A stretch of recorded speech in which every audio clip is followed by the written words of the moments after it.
Welcome back to the Field of 68 Mid-Major Show. My name is Vince Wolfram. Alongside me are Rocco Miller and Sean Paul, the best mid-major guys in the nation. Guys, we've got a ton of great games this week, a lot of games to go over, but let's start. Let's check in. Rocco, my man, how are we feeling?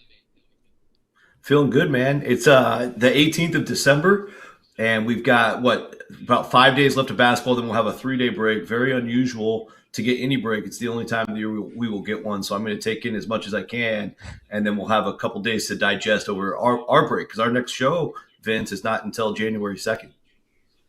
Yeah, switching from a Thursday to a Friday when we come back, maybe make it a little more fun, right? Energy coming into Friday is always good. Sean, what's the word, man? What's happening?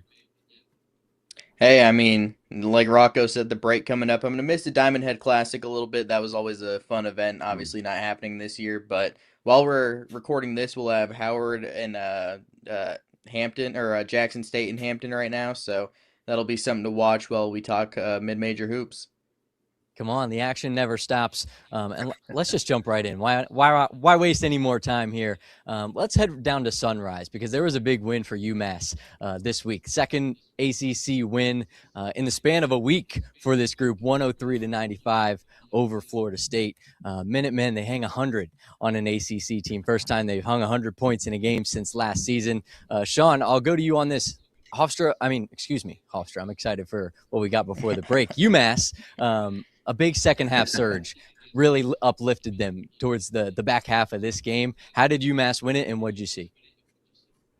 They just absolutely dominated Florida State's defense, 1.26 points per possession. And the thing about this matchup is both teams play really fast. UMass is 15th in adjusted tempo on KenPom, and Florida State is 5th. So this was an up and down battle from the jump.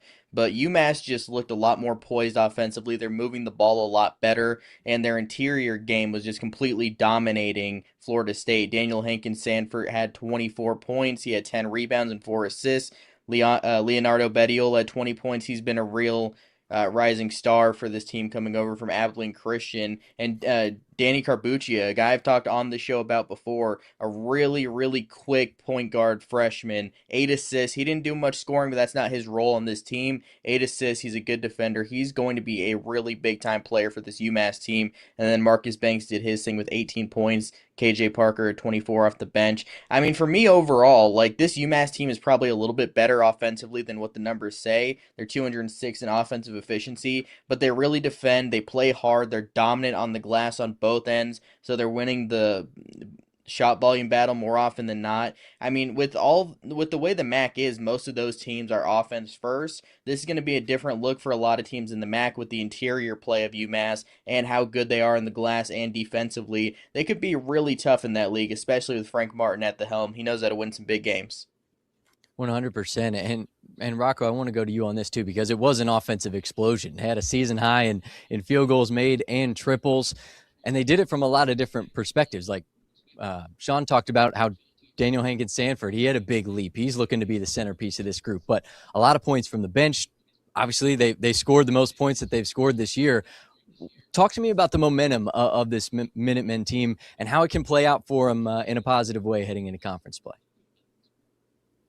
Well, it's a big deal, especially in this day and age, to be able to beat a Power Five team of any level. And obviously, Boston College has their own warts, and Florida State's still trying to figure it out with new head coach Luke Laux and an NBA style offense that allows for a lot of up and down action, which UMass prefers. And they also, UMass has succeeded a lot on the backs of opponents missing a heavy amount of threes. Right now, they're 8th in the country in terms of 3-point defense. Now, you might expect that to balance out a little bit.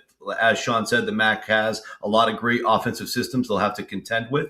And one of the other things UMass has to fix is this game took forever to end. I think the game that was on ESPN after the game, it took about 45 minutes for that game to actually tip off because all the fouling on both sides. So there's still a lot UMass can clean up, but anytime you can win some big games like this, and this is huge for a program, not by basketball's fault, but they are transitioning from a better league, the Atlantic 10, now to the MAC, which is improved, and adding to that MAC. But they've got a real chance here to make noise in the MAC and contend for a championship. and even a MAC tournament title as well in Cleveland, where you have to be in the top 8. So it's great that they can learn through the winning, but they obviously have a lot to clean up. And this style, there's going to be certain matchups within the league, like Kent State and others, that might grind them to a pulp, and they open MAC play before we convene again as a group against Kent State. So I'm really looking forward to that matchup. Entering conference play 8-3, they've got momentum, they've got confidence. It's a good thing for the Minutemen entering MACtion. Let's talk about another game. Wright State, they fall to a Miami, Ohio team that's off to its best start ever. 11-0 is uncharted territory for this group, Sean. Brant Byers, breakout game in this one with 27 points. Elite efficiency in this game, I thought, from him. What'd you see in Miami getting another win, adding to that impressive record? We talked about how impressive Evan Ipsaro has been, and he had another solid game, 12 points, down from his season average of 16. But like you said, Brant Byers going for 27, hitting 5 threes. To me, that shows exactly what this Miami, Ohio team is all about, and it can be any one of their starters, or even Almar Atlison off the bench, Lucas Skaljak off the bench. All these guys can go and be Miami's leading scorer on any given night, and that makes them really difficult because they're not so reliant on one player to carry the offensive load. They just have so many different offensive weapons. They can shoot the ball really well from 3. They're efficient from inside the arc. They don't turn the ball over. They don't allow offensive rebounds. They play fast. Like, this is just such a balanced team from top to bottom, and I know it's not impressive necessarily to go beat UNC Asheville, Eastern Kentucky, and Wright State, but those were all road games in a span of a week, pretty much, December 10th to December 16th, that Miami, Ohio won each of those games. Pretty much 2 were convincingly, even though UNC Asheville came back in that one and sent it to overtime. But Miami, Ohio, they're 110th in KenPom. I still think they're really underrated. Like, their metrics don't line up with what I see when I watch them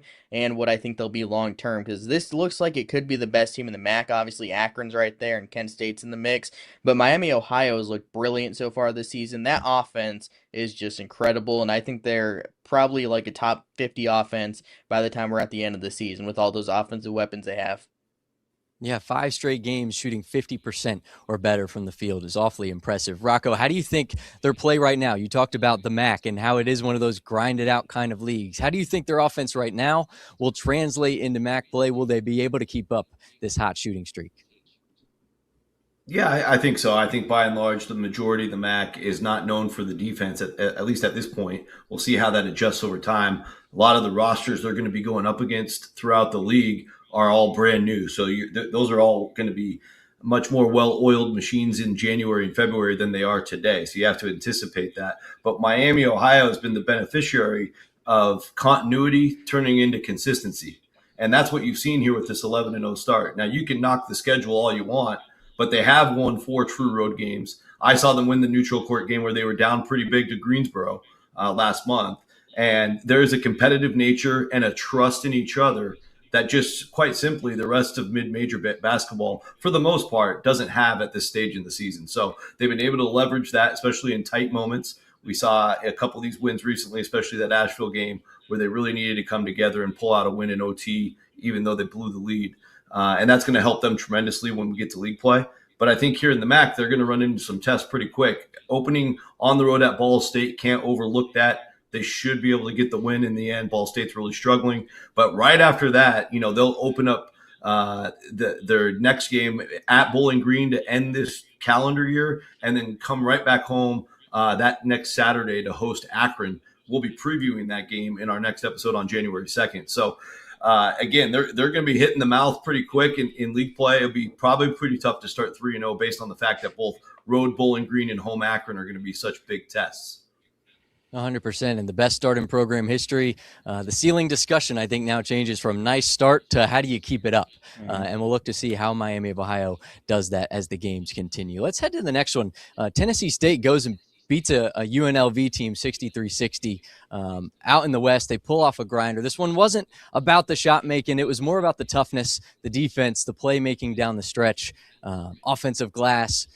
What did you see in this one, Sean, that you liked from Tennessee State, and how are they able down the stretch to pull this one off by 3? I mean, Tennessee State is establishing an identity really quickly under Nolan Smith, the former Duke player, coach at Duke, coach at Louisville, coach at Memphis. So he's been around as an assistant, but now he's really establishing what he wants this Tennessee State program to be with him as head coach. And that is a tough, hard-nosed defensive team. They force turnovers 20% of the time. They were able to force UNLV to turn the ball over 18 times. Neither team shot the ball well, but that favors Tennessee State a lot more. Tennessee State 2 for 16 from 3, UNLV 3 for 15 from 3. But with the aggressive defensive style that Tennessee State plays, that really kept them in this game and ultimately led to them holding on for the victory. And this is a Tennessee State team that last year they won 17 games, year before they won 18, year before they won 18. So like they've been a consistent, pretty solid program in the OVC, but they just are so solid on the defensive end. They brought in some talent. Dante Harris, who was at Memphis last season, he's been around a little bit. Aaron Nkrumah, he's back from last year, and he's been one of their better players so far this year. He had 12 points in this game. Travis Harper had 12 points in this game. So that trio looks like it could be really important for Tennessee State as the season goes on. And kind of when you look at the OVC as a whole, it's kind of a jumbled mess right now, just from top to bottom. I think a lot of people thought Little Rock would be the team to beat, but they've been a complete mess so far this year. They're 2-9. Some of the other teams in the league have been really up and down. So Tennessee State is going to be right in that mix with another team from Tennessee and UT Martin, another huge surprise. Those two teams will have a lot of say in what happens in this conference, and I just love a team with an identity, and Tennessee State is going to defend. They're going to force turnovers, and I think that makes them really dangerous in this OVC race. Yeah, dangerous by doing the little things, it seems like, winning the possession battles. 13 offensive rebounds, 16 second chance points to have the game fall in the Tigers' favor. Rocco, what'd you like from Tennessee's win over UNLV? Yeah, well, for TSU, I think, a few things, like Sean mentioned, they're playing a junkyard dog style of play where they are just in your face. They've created the 9th most amount of steals in terms of ratio by possession. That's incredibly impressive for a first-year head coach. And then, of course, they've been really after it on the perimeter, holding their opponents to less than right around 30% shooting, top 60 three-point defense. And as you mentioned, Sean, the offensive rebounding has been really strong, top 40 in turnover creation. And it's led to road wins at Asheville and Chattanooga prior to the UNLV appearance in Henderson, which is a quasi-road game in itself. And they really got UNLV to shoot the ball miserably throughout the game, and also the turnovers on top of that. So what that does is creates a lot of margin for TSU to stay in the game despite playing a team at a much higher level. I thought the win was extra impressive, Vince, because UNLV, I actually had their game against Stanford the weekend before their big win, and they just got 7 foot, 230 Emmanuel Steffen back in the fold. And they gave Steffen fits. He turned it over 3 times. He only got 3 shots off in the game. That's a Emmanuel Steffen guy that just dominated Stanford and is a big reason why they pulled off that upset. So I was expecting UNLV to really start finally taking off. Instead, Tennessee State had other ideas, came in as the better team. And as Sean said, in the OVC, you've got UT Martin, who's obviously a good enough juggernaut. They themselves beat UNLV. This league's picking on UNLV is pretty interesting. But more importantly, I think there's another team we got to keep our eye on, and that's the Lindenwood Lions, who haven't had the big upset win for us to feature yet. But I like the way that team is playing. They've really thumped some teams lately. So for me, those are the 3 horses I'm looking at. Good things to watch for, and it'll be a horse race to the finish. No doubt about that. And we're joined now by our guest, and he's the man who's lifted Hofstra to the winning streak that they've had lately. I was so hyped to talk about this group that I led the show with it on accident. ACC teams getting beat all over the place. Hofstra goes to Syracuse, gets their second ACC win of the week, and it was primarily at the hands of this guy right here, Hofstra's Cruz Davis. Cruz, my man, welcome in. We're excited to have you on the show. And what I see first when I look at this box score is not just the 22 points, not the 9 assists, but the 40 minutes. Did you get any Gatorade? Did you get any rest, any cryotherapy after this one? You got to be feeling it. Oh, yeah, I got a lot of rest after this. We got a few days off till the next game, so I got a lot of rest. Yeah, it's good. You need it. 40 minutes is no joke. Hey, Cruz, I want to talk about how you guys went to 2 ACC environments, playing Pittsburgh and playing Syracuse, and pulling out those 2 big wins. Going into those kind of games, do you get up a little bit more knowing that you're going to be on a bit of a more national stage? You could probably get up for every game, but do those games mean a little bit extra for you? Uh, I mean, I guess a little bit more because they're two like Power Five teams, two ACC teams. So I guess you might feel a little bit more energized to play against those teams, but we take every game the same. Hey, Cruz, Rocco Miller here. I've followed the Hofstra program for decades, and I know how much pride there is in that part of the country to play for the Pride. Obviously, they used to have a different nickname, but I mean, going into this year, and especially coming off of last year, going 15-18, right? And coming into this year, beating Pittsburgh's one thing. Obviously, you got probably some good attention from that, but your first ever win as a program over Syracuse, the team that calls them New York's team, to go to Syracuse and beat them. What has the reception been like these last few days coming back from that win? And what are the vibes like in Hempstead? Well, the vibes are good, I say. Beat Pittsburgh, so when we played against Syracuse, everybody could have thought that was like a fluke, I guess. And so we just wanted to just show like that's who we are. We're a good team.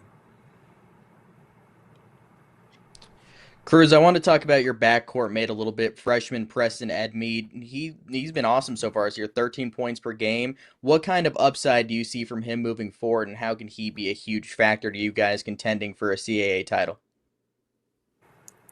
Well, you forget he's a freshman out there. Like the way he played, he real confident. It's just great playing with him. He got a whole bunch of confidence, and we all just give him confidence to just keep going and make mistakes and just play hard. Hey, Cruz, I know you're originally from Texas, but you've been out on the East Coast to finish, I think, your prep career.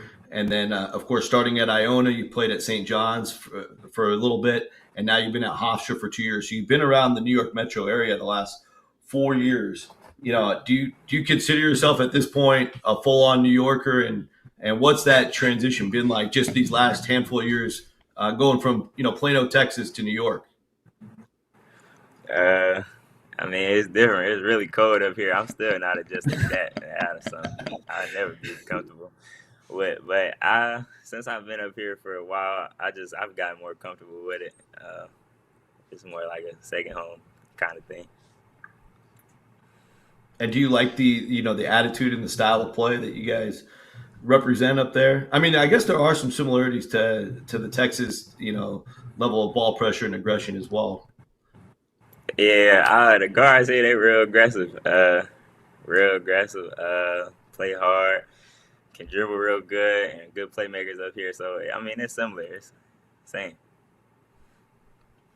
Nice. Cruz, I wanted to talk to you about your two coaches in college. Obviously, Rick Pitino at Iona and St. John's, and now Speedy Claxton, former NBA player, first-round pick, NBA champion. How do those two coaches differ in their coaching style? Because, I mean, so far, Speedy's done an excellent job at Hofstra, and obviously Pitino's a legend. So I wanted to hear from you, since you have a first-hand experience with both. I say Coach P, he was like real aggressive. You see him, you see how he is. And Coach Speedy, I say he's more like a relaxed type coach. He start yelling, he get aggressive just like any other coach. But I wouldn't really say there's much of a difference. They're pretty much the same. I guess Coach P, he's just a little more outgoing. I love it. Cruz, the CAA, it's our job to kind of look at the whole league, and you're probably just focused on one game at a time. But the league is much better. It's much deeper, and a big part of it is your team. But we're seeing amazing stories come out of places like your neighbors in Stony Brook have outperformed expectations. William & Mary is one of the better mid-majors as well, alongside yourselves. And then we had the three teams kind of at the top to start the year: Towson, Charleston, UNC, Wilmington. And we know Charleston's been a little disappointing, but they're going to get healthy. Is there a team, again, I know you got a big one with Quinnipiac Sunday to wrap up non-conference, and you open with Campbell and Drexel. But is there a team or two that you can't wait to play in the league that you've seen so far? No, we just can't wait to play everybody. I mean, we didn't do too good last season, Take them all on. we gotta get back. That's all. I love it. The get back Got a lot is of real. teams to get back. Yeah, that's the truth as well. Cruz, one last one before we go. We don't have a show next until the new year. Christmas is coming. I know Sean's asking Santa for some fresh new J's. Rocco's going to have the Lambo outside. What are we asking Santa for this year? What's on the wish list? Man, I don't know. Just keep winning, keep playing, keep winning, keep playing. I was gonna say, need some NCAA loves wins. that That's what you guys need. Yeah, just keep winning. I love it. You can't go wrong with that. Coaches are happy with that answer, and hopefully Santa and the team can help deliver on that wish. But Cruz, we appreciate you joining us. Best of luck the rest of the way, and we'll be tuned in. Thank you. Thank you, Cruz. Hofstra, obviously a huge win. I mean, we talk about 2 wins against the Power Conference, ACC, in just a span of a week, and that guy Rocco was a pretty big part of them.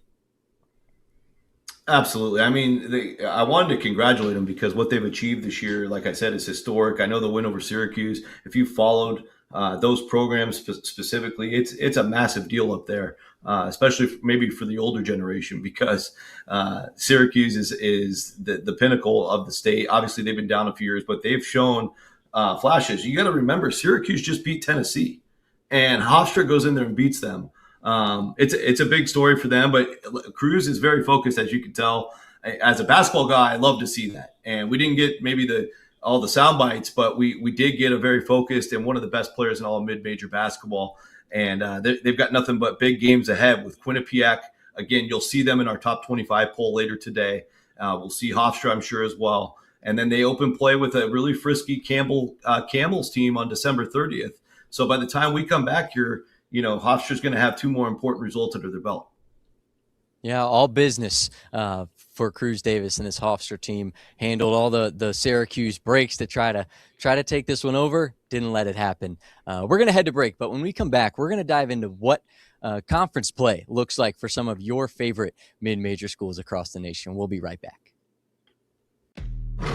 As you know by now, we have teamed up with BetMGM again this season. We'll be using BetMGM lines to make all of our picks, and we will have special offers for Field of 68 fans, including same-game parlays, best-in-class live betting, and daily odds boost. If you haven't signed up for BetMGM yet, use bonus code FIELD to get up to a $1,500 first bet offer on your first wager with BetMGM. Here's how it works. You download the BetMGM app, you sign up using bonus code FIELD, you deposit at least $10 and place your first wager on any game, and you receive up to $1,500 in bonus bets if your bet loses. Just make sure you use that bonus code FIELD when you sign up. Make this college basketball season one for the history books. Make it legendary. And don't forget, if you haven't signed up for BetMGM yet, use bonus code FIELD and get your $1,500 first bet offer today.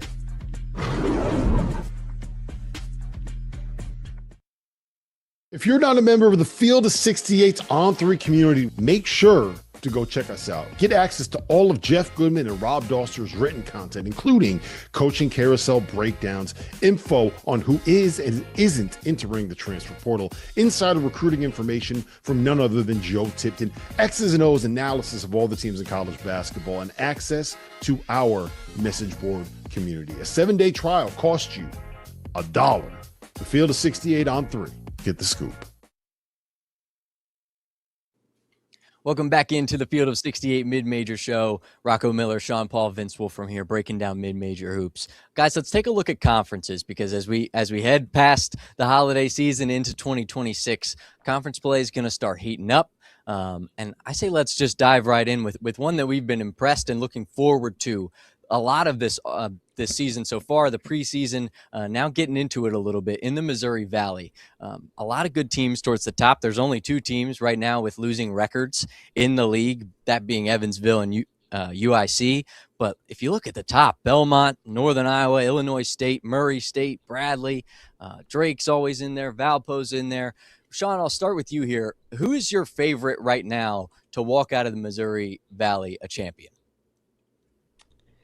It's tough to bet against what we've seen from Northern Iowa so far, so I'm going to go with them because their defense is just so good. They're 22nd in defensive efficiency on Ken Palm. They're going to slow things down. They're not going to blow a lot of teams out, But you look at their two losses, a loss against Tulsa on a neutral court and a loss at Wichita State. The loss to Wichita State was an overtime game, and the loss to Tulsa, that's a pretty good Tulsa team. They're 73rd in Ken Pom. That game was really close. Northern Iowa led it late, and then just couldn't score down the stretch, and Tulsa ended up pulling out the victory on a neutral.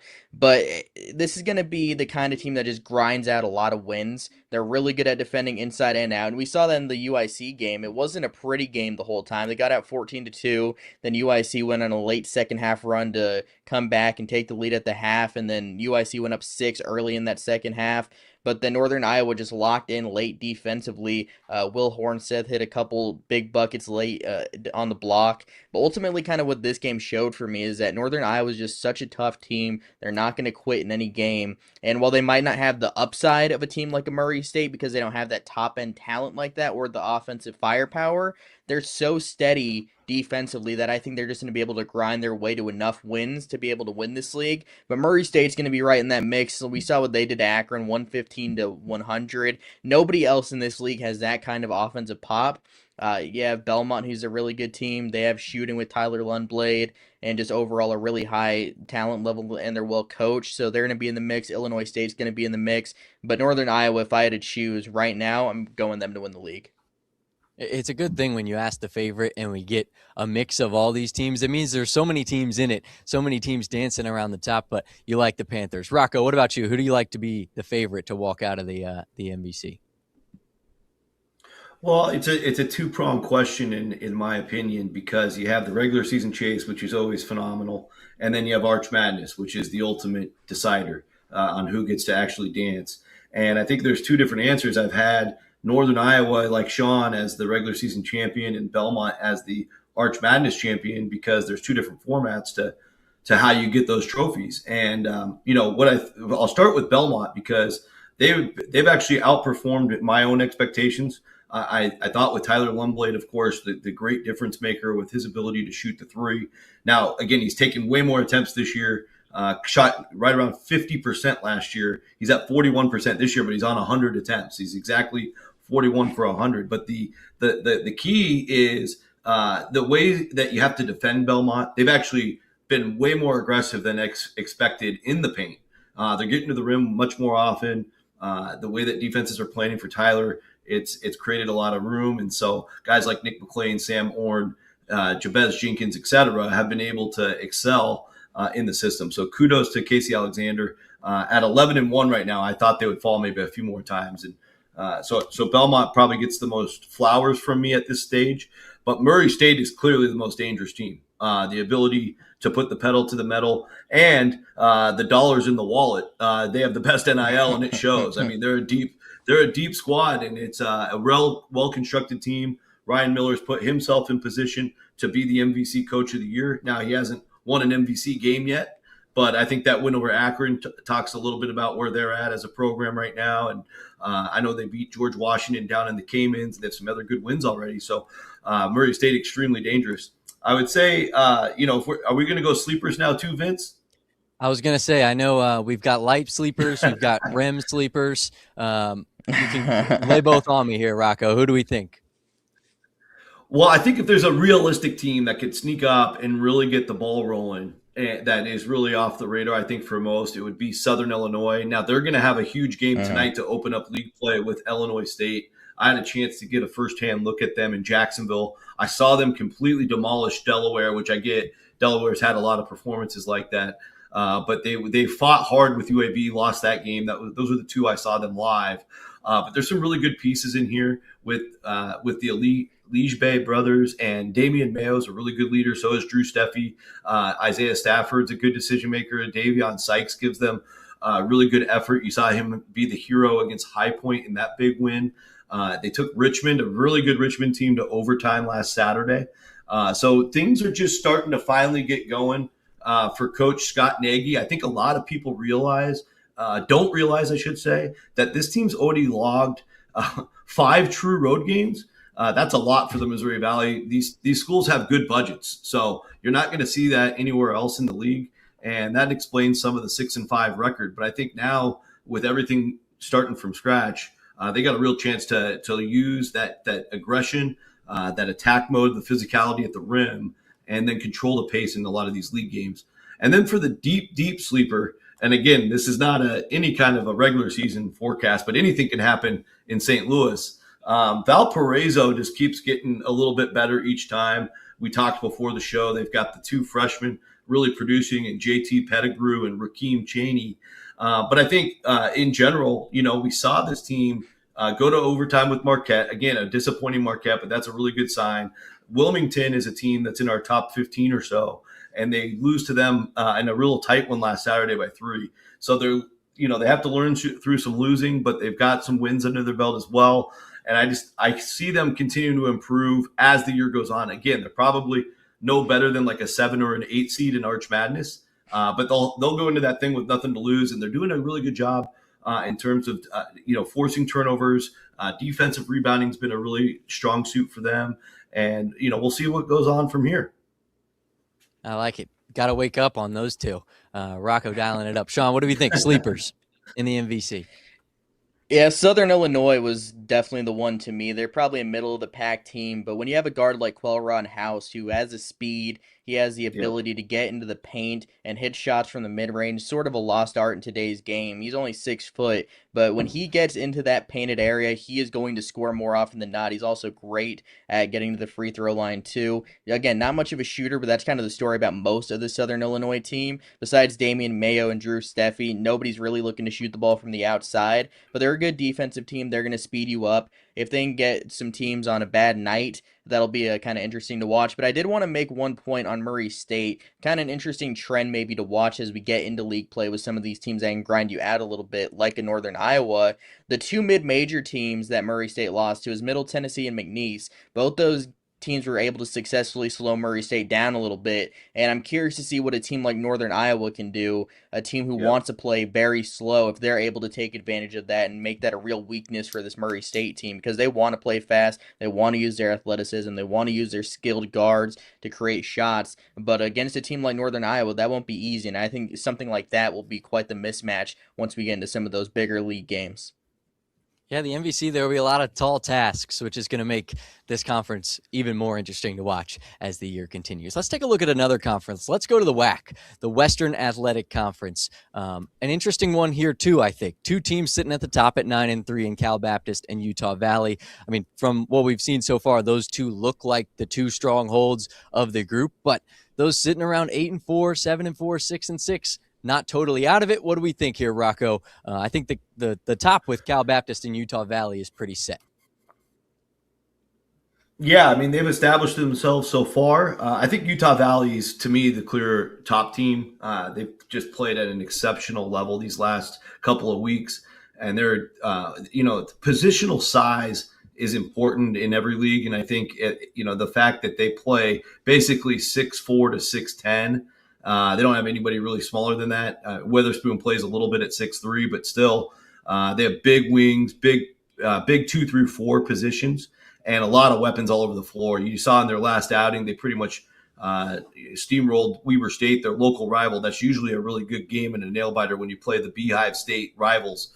But they handled that one by 16, no problem. 22 points from Tyler Hendricks. He's a former high major player. Of course, his brother's in the NBA. Jackson Holcomb had 18, and they have good depth. Like we've talked about Hayden Welling, the former Clemson player. He's now like the 6th man at Utah Valley. This is a deep, big, physical team. And Isaac Davis at 6'8", 240 doesn't get much bigger than him. He doesn't get dependent on to score a lot, but he can throw his body around and create problems away from the ball as well. So I like the way they're playing. I didn't even mention Noah Tates or Traven Leonhardt, but those guys are obviously tremendous as well. And I think right now, just based on the resume Utah Valley's created, they've gone on the road and beaten a really good Bowling Green team. They won the Cancun Challenge pretty easily. They won all those games in Cancun by 25 or more, essentially. And then they also just steamrolled UC Santa Barbara in a very good Idaho State team that's underrated. So I like where they're at right now the most. Cal Baptist, on their note, obviously, came out with a roaring start with the win at UC Irvine early. But they lose the 3 high majors. No shame there. Utah, BYU, Colorado. They've come back a little bit suspect, but pulled out wins over EWU and Southern recently. I think one of the big challenges there is Jonathan Greenman is still injured. I'm not sure his long-term status, but that's obviously impacted some of their performance. At 6'11", 215, he's a key cog in the middle. Now there's been more dependence on starter Thomas and Dong. So again, Dominic Daniels is, of course, the straw that stirs the Lancers' drink, but he can't do it all himself. And so they need the supporting cast to step up a little bit more. They haven't had to take a bad loss yet, and that's the great news. Yeah, that is certainly good news. And Sean, I want to go to you. Maybe outside of those top two teams, look at 3 through 7. Who's a team you think maybe could step up and maybe cause some trouble as we head into conference play there? Yeah, there's kind of two, and I see them as very different teams, but they're equally pretty dangerous. One being Tarleton State. When you have a guy like Dior Johnson, and obviously big name for this league, he can go out and get a bucket. That has never not been a thing for Dior Johnson, and it remains a thing, averaging over 20 points per game. Cam McDowell coming over from the D2 level. I believe he started at Georgia. He's another guy and go get a bucket. And then when you have a big man like Chris Mpaka down low who can block some shots and be a stabilizing rim protector, that's another good piece to have down there. And then obviously, I don't know, the Freddie Hicks status is kind of interesting to me. He didn't play in the last game. I didn't even know he was eligible to begin the year because I think he was another guy that had some kind of lawsuit thing and was able to play for a little bit, but we don't know long term maybe. If he's there for the whole year though, that's going to be one of the better players in the league. So then you have Freddie Hicks, you have Dior Johnson, you have Cam McDowell. That's a great trio, and Pocket down low. But kind of in a conference tournament setting, if you have a guy like Dior Johnson, that can carry you to a conference title in a mid-major league.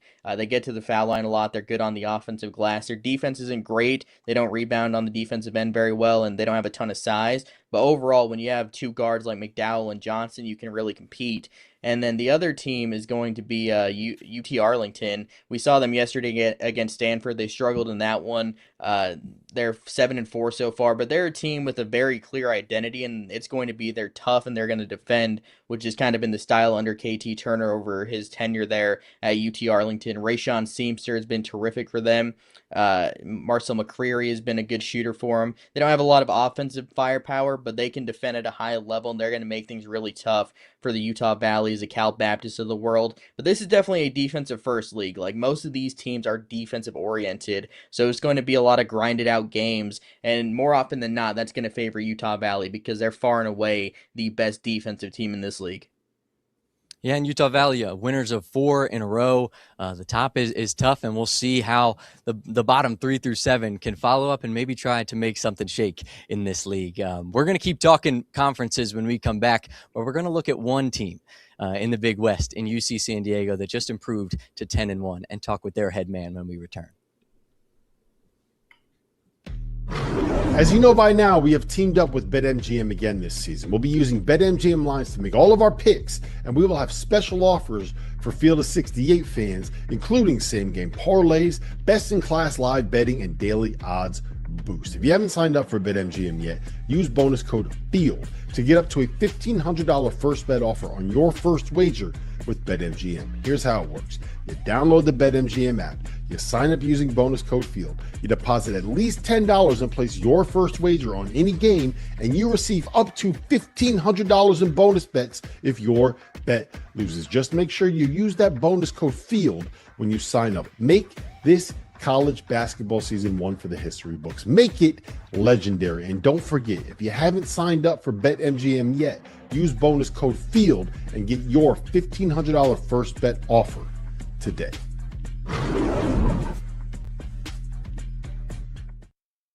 Are you trying to follow everything happening in college basketball? It can be overwhelming. That's where the Field of 68 Daily comes into play. The Daily is your go-to source for recruiting news, game analysis, portal updates, and much, much more. For just $50 a year, you get access to the same information that your favorite coaching staff is subscribed to. Quality content can be hard to find in the college basketball space. The Daily is here to help. Make sure you subscribe today.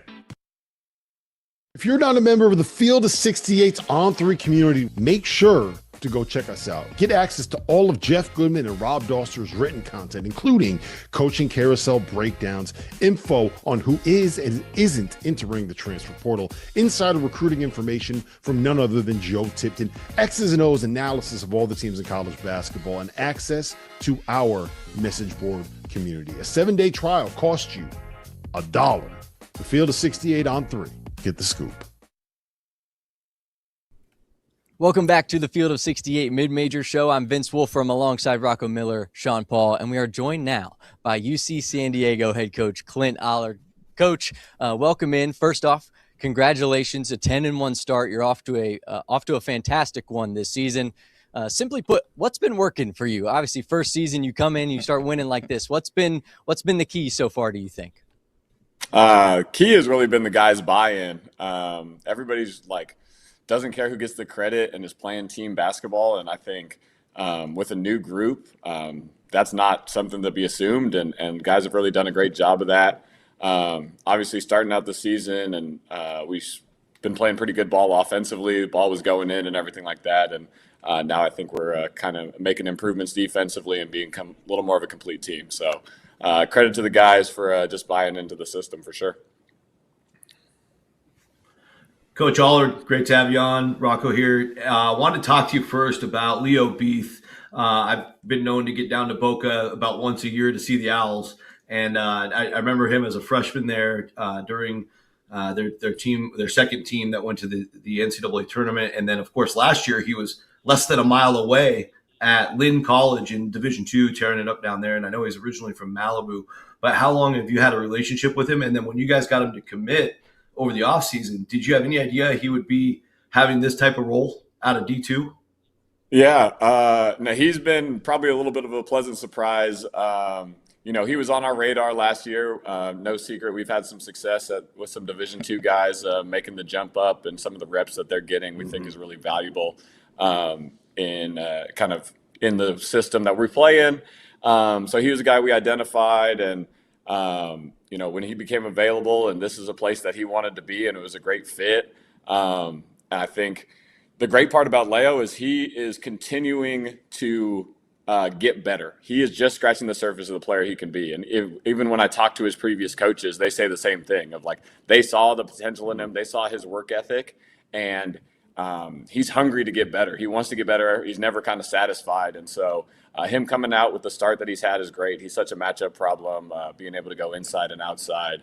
But it really is a credit to his work, and a little bit of a late developer, which is an awesome story. And we're getting the best of him for sure. Coach Sean Paul here. I've been on this show several times this year saying that I think you guys are a better shooting team this year than last year. You guys shoot less threes, but do you think you guys are a better shooting team? When you have a dude like Aiden Burke making the jump he's made, when you have Alex Shakin, when you have some of the other pieces you guys can really light it up from the outside. That's true. Tyler McGuy did win the three-point contest last year. He was pretty tough. The one thing I will say is we are really balanced, right? We have shooting at all the spots most of the time, and the continued ball movement that I think this team really plays with has landed on some really good looks for us. So I think, we had some guys last year that we were really trying to hunt and get shots, and we had a lot of guys that could shoot it. But this year, if we get the defense in rotation, I feel great about whoever it's going to land on. So that means you agree then with my assessment. More complete. It's more, spreading the love more this year. That's good. Yeah, it definitely is Clint, a little bit of that. Yep. Yeah, that's great. I mean, you got to keep the defense on their toes. And speaking of defense, you guys were so dialed in at the end of last year. Obviously, just an unbelievable run. You're basically playing elimination games for over a month, just knowing how the NCAA bubble picture works and winning all of them. But this year, the defense is still coming along. How have you felt so far just about you guys, being able to communicate and be effective in the passing lanes? You were so unbelievable with the turnover margin on both sides last year. Are you striving to, of course, get back to that level of excellence this year defensively?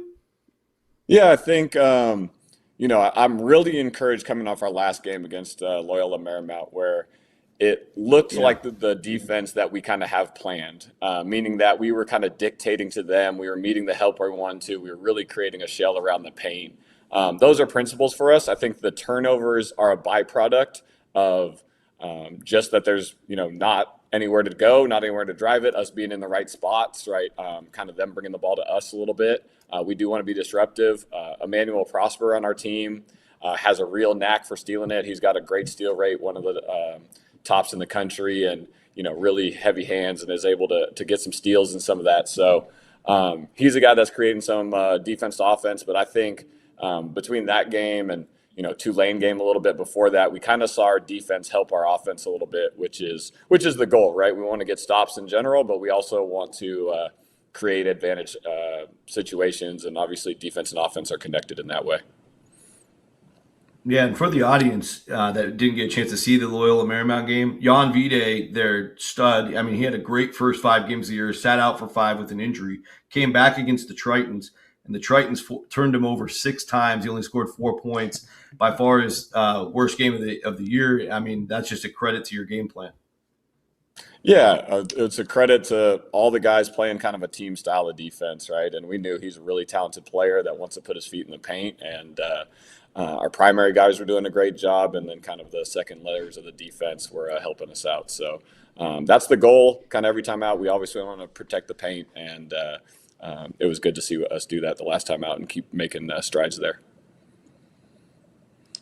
Obviously, Coach Olin was an awesome coach at UCSD, doing a great job at New Mexico already, but you're your own coach. How do you guys differ stylistically? I think it's more that every team is different, right? You would even ask Coach Olin, and I was working with him for a long time, and like you said, he's really laid the blueprint of the success that we have here. But every team is different, right? And so last year's group that you guys mentioned, like we knew going into the season, hey, we're probably going to get switched a lot. We got to have solutions to that. And some teams before we were a little stronger in kind of our point guards making plays, and how are we going to do that? So I think this year's team really aligns with the style that we want to play. I think I've been really fortunate in that sense of. We want to play a team brand of basketball. Basketball is meant to be a team sport, right? And so just the fact that we have so many threats at all the positions that you can't really lock in on one guy or anything like that. And then same on the defensive side of the ball, we can have that team mindset. I really like that. So it's not anything specifically that I do different than Eric. I know we're different people and have different personalities and the different ways that we convey the information. But really it's about each team and every year and how we can be the best version of ourselves.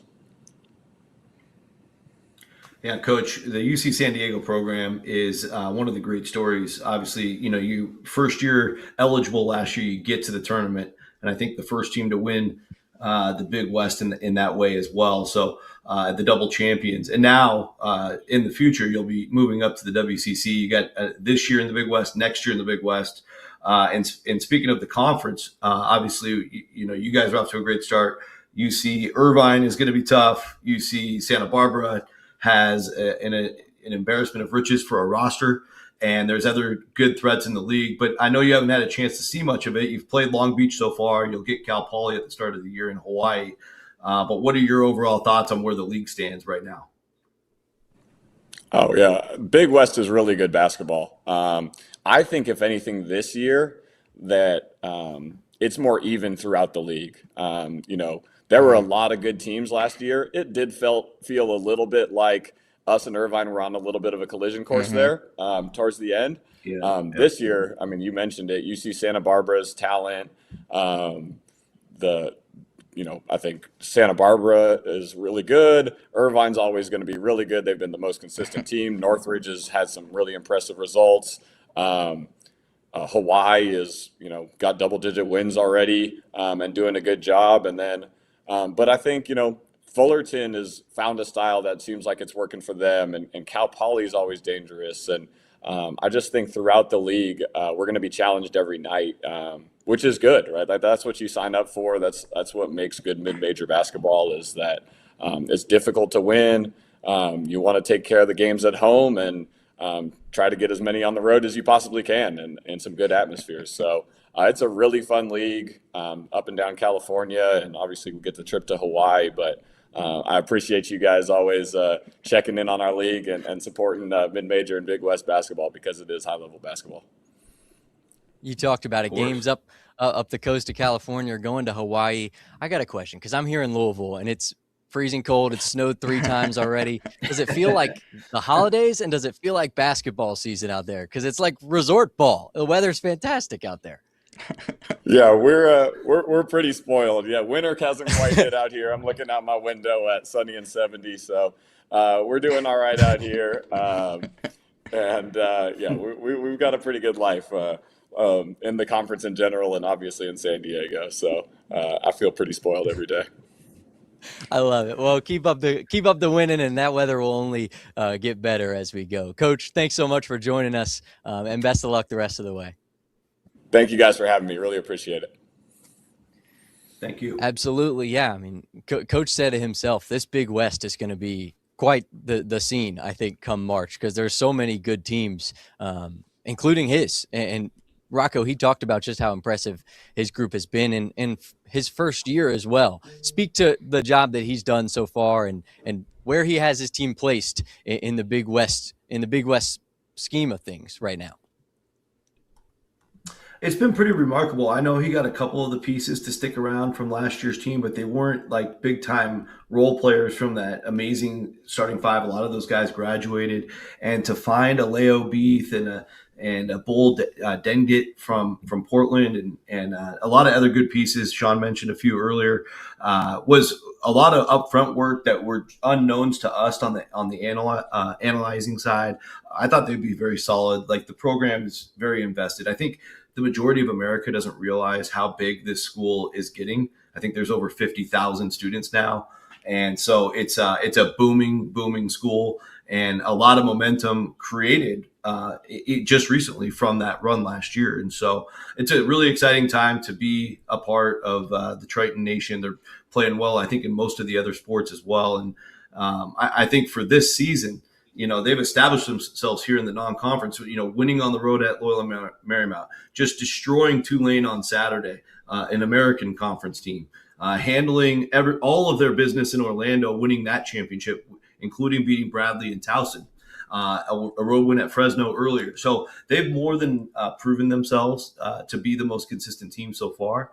But as we get into league play, this Hawaii team, I think, has got a huge chip on their shoulder with a lot of older players.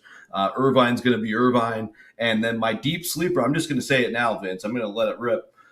Cal State Fullerton, he actually stole my sleeper in a little bit of his Big West thoughts. But Cal State Fullerton, they're playing extremely fast. They're the 3rd fastest team in the country. They've got a pair of freshmen that are really interesting and starting to play better each time out. That's Bryce Cofield. And, of course, the Christian Williams, who actually was here on the field of 68 during the Big West preview show. And, those are just 2 of their key cogs. It's a huge turnaround at Fullerton, potentially. They're still only 5-7, but they're playing so much better. I mean, taking Cal Poly to the wire, beating a really good Denver team, like a much improved Denver team, I should say, on the road. I just think if there's going to be a big surprise in the Big West tournament, just watch this Fullerton team, based on expectation level, continue to grow and improve, because we all know out here in the West that Dedrick Taylor can still really coach. 100%. And Sean, I think let's jump now to the CAA. We got to get to our conferences here, highlight everybody. The Coastal Athletic Association Conference. You talk about UNC Wilmington. They're leading the charge right now at 10-1. They've won 9 games in a row. Give me your sleepers and give me your favorite in this conference, Sean. Yeah, I mean, this is a big conference compared to like the WAC that we talked about earlier with like 7 or 8 teams. This league has a lot of teams and a lot of good teams, a lot of well-coached teams. To me, though, I'm going to go with William and Mary. I mean, something about this William and Mary team with Brian Earl just really stands out to me. I know we talked about them on recent shows, but just the way that they have such a solid identity and that they're going to play fast, they're going to pressure, they're going to shoot threes. I think that makes them really hard to beat. And then you look at that starting lineup when you have guys 1 through 5, except for Chase Lowe. He's not a shooter, and he's really their point guard, which makes this lineup really interesting to me. Their point guard can't shoot, but everybody else can shoot. Tunde Volberg-Fasasi, he can shoot it. He came over from LaSalle.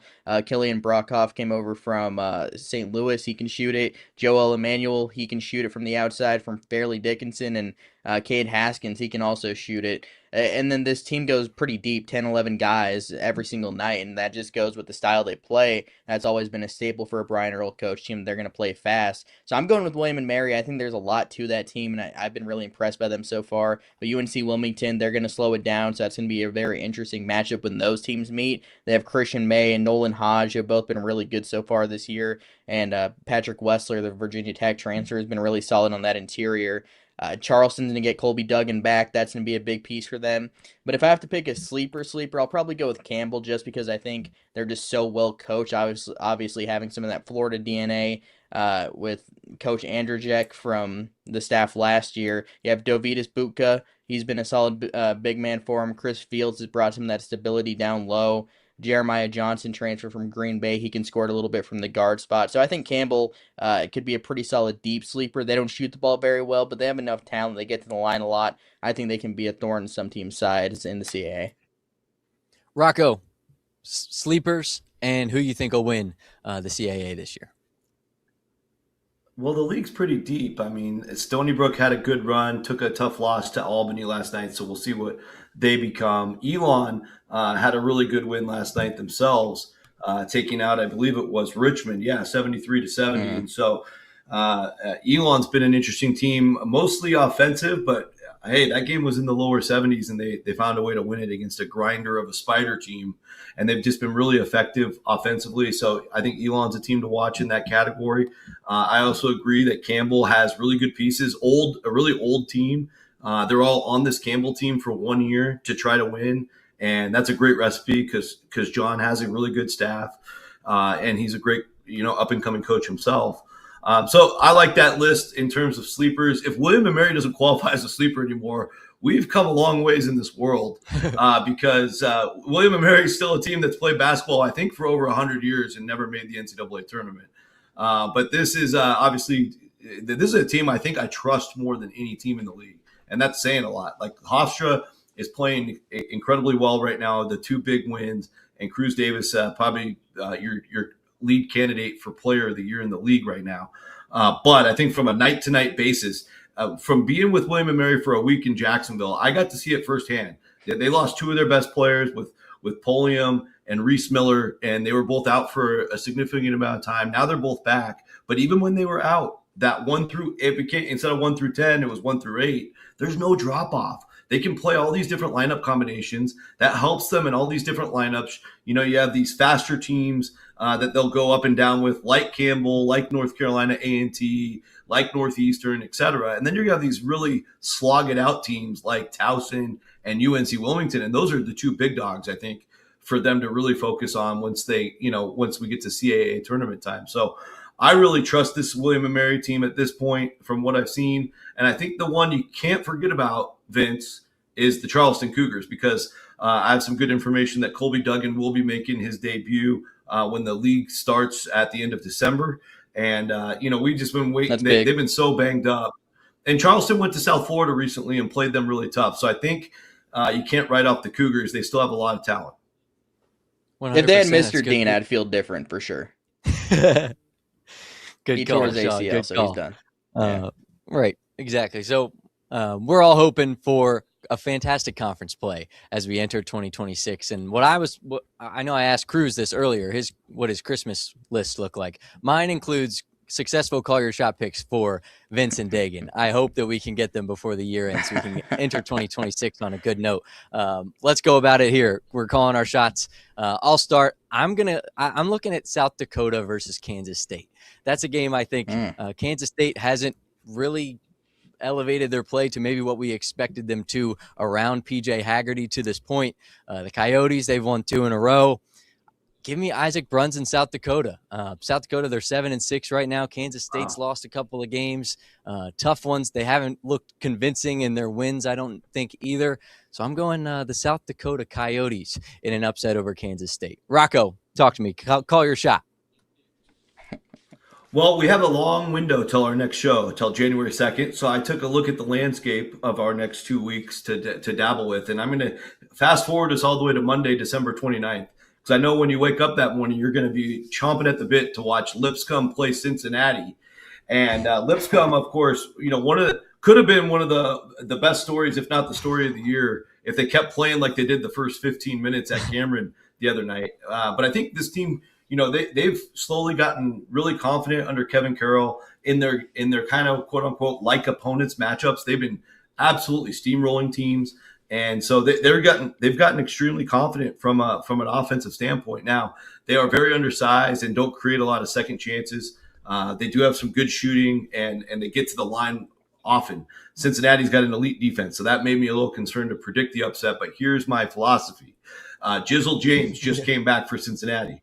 And it's obviously long-term, that gives Cincinnati a really good chance in the Big 12 to try to fix their season and optimally get to the bubble picture and beyond. However, these are the early moments of the Jizzle James transition.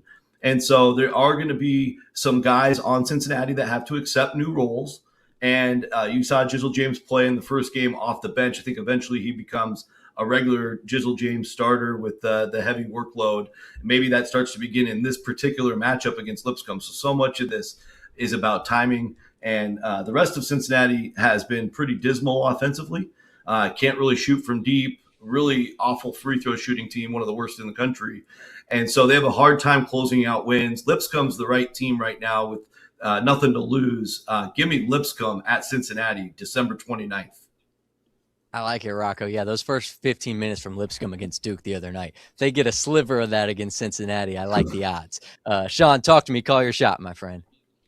Yeah, I'm going with the pre-Christmas edition of Call Your Shot. And I'm going with UNC Asheville on the road to beat UAB. 12-point favorites UAB is in this one, according to Ken Palm. So it definitely qualifies as more than a 10-point underdog as we try to do here. And what I look at with UNC Asheville is they don't stand out necessarily on either side of the ball. They're kind of mediocre so far this year, but they're a lot more talented than what the numbers would say, because they have a great big three with Justin Wright, who's averaging over 16 a game, shooting 44% from three, with Toyaz Solomon, who could be a really big piece in this one against UAB's interior, and then with Cameron Taylor, who's one of the more skilled and athletic players in the Big South. So that trio could be really big in this matchup. They have the athleticism and the size to hang with a team like UAB. They have to be better on the glass. But when you have a big three like that, you can go on the road and beat a team like UAB, who struggled with mid-major opponents so far this year. They lost convincingly on the road to Middle Tennessee. They lost at home the other day to Troy.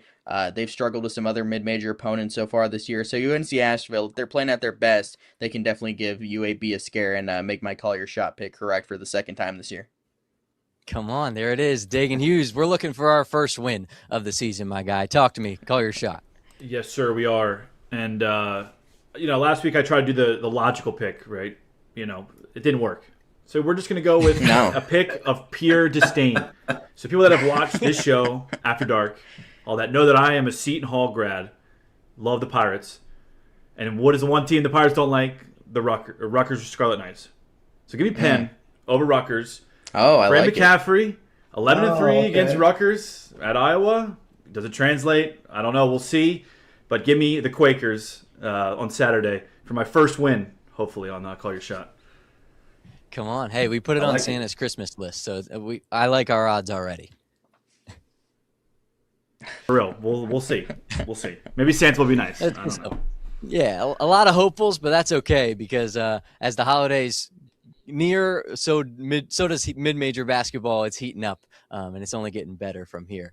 Fellas, this has been the Field of 68 Mid-Major Show alongside Rocco Miller, Sean Paul, producer Dagan Hughes. My name is Vince Wolfram. Have a very happy holidays, and we will see you on Friday, January 2nd for our next show. We'll see you then.